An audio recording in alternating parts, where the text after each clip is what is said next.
अब ऐसा हो सकता है तो फिर ऐसा भी हो सकता है, और आज हम क्या ऐसा हो सकता है उसी के बारे में बात करेंगे।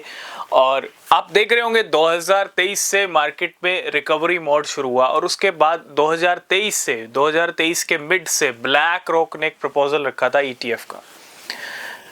ब्लैक रॉक ने ईटीएफ का प्रपोजल रखा बिटकॉइन का, और 6 महीने बाद 2023 एंड हुआ, और उसके बाद 2024 के 11 जनवरी पहले मंथ की 11 जनवरी को बिटकॉइन ईटीएफ अप्रूव हो गया। क्या हुआ, मार्च में बिटकॉइन ने नया हाई लगाया $74,000 का।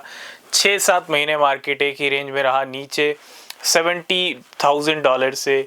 उसके बाद डोनाल्ड ट्रंप की विक्ट्री होती है, बिटकॉइन 1 लाख पार करता है। डोनाल्ड ट्रंप का इनॉग्रेशन होता है इस साल जनवरी में, बिटकॉइन 1,09,000 हिट करता है। और अब हम आ गए हैं मार्च में एंड में, और बिटकॉइन अभी $1 लाख से नीचे बना हुआ है। ये अब तक की स्टोरी है जो मैंने आपके साथ डिस्कस की ईटीएफ को लेके, ठीक है, और बिटकॉइन की सिचुएशन को लेके। जब ऐसा हो सकता है तो फिर ऐसा भी हो सकता है। अब ऐसा क्या हो रहा है, बिटकॉइन ईटीएफ आ चुका है, इथेरियम का ईटीएफ भी आ गया था, अप्रूव हो चुका है। 2 ईटीएफ मार्केट में ऑलरेडी अप्रूव हैं, किंग और क्वीन के। अब मार्केट में 18 ईटीएफ लाइन में लगे हुए हैं, जिसके अंदर बड़े बड़े ऑल्ट कॉइन्स हैं। सोलाना का ईटीएफ है, XRP का ETF है, HBAR का ETF है, लाइट कॉइन का ETF है। ये ऐसे ETF हैं जो पहले लिस्ट में आए, इसके बाद बाकी ये लिस्ट लंबी होती गई। मूव का ETF आया है ना, एवलांच का ETF आया, पोल्काडॉट का ETF आया। There are so many coins जिनके ETF इस लिस्ट में, और मीम कॉइन्स के भी ETF हैं। बॉन्ग का ETF है, ट्रम्प का ETF है, और साथ के साथ डॉज कॉइन का ETF है, जो किंग है मीम क्रिप्टो करेंसीज का।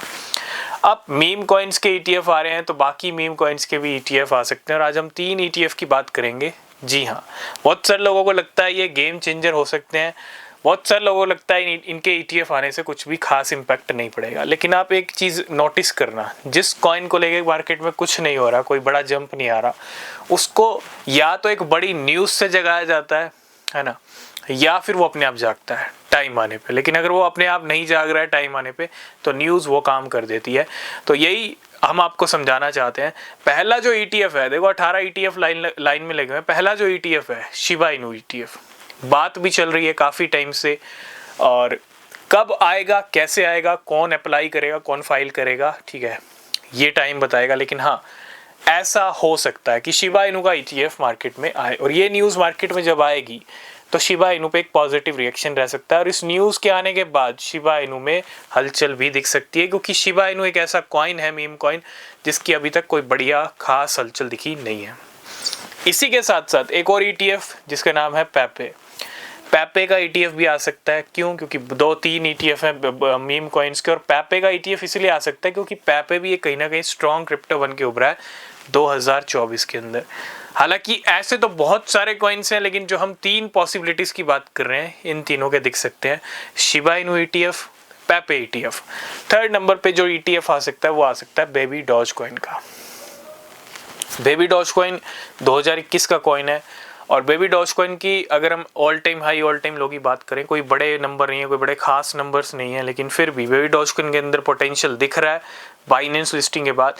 और अगर वो नंबर दिखाने हैं तो ETF भी फाइल हो सकता है। हालांकि बेबी डॉज कॉइन के चांसेस थोड़े कम लग रहे हैं, लेकिन होने को कुछ भी हो सकता है ना।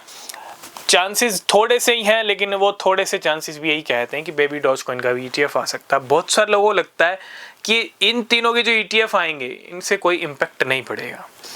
देखो, पेपे का ऑलरेडी गेम हो चुका है, पेपे ऑलरेडी हाई लगा चुका है, अच्छा पंप हुआ है 2024 में। जिनका गेम हो चुका है उनका शायद भले ही ना हो न्यूज़ आने के बाद, देर सवेर हो, लेकिन जिनका नहीं हुआ उनका ज़रूर हो सकता है। तो इस चीज़ का ध्यान रखना, ठीक है।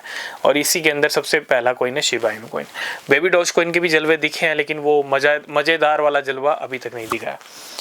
तो ये 3 ETF की न्यूज़ हम ज़रूर जल्दी डिस्कस करेंगे, ऐसा पॉसिबिलिटीज़ हैं। आप भी अपनी रिसर्च करना, बिना रिसर्च के कोई क्रिप्टो परचेज मत करना। बाकी न्यूज़ अपडेट्स नेक्स्ट वीडियो में मिलेंगे, तब तक के लिए बाय बाय, टेक केयर।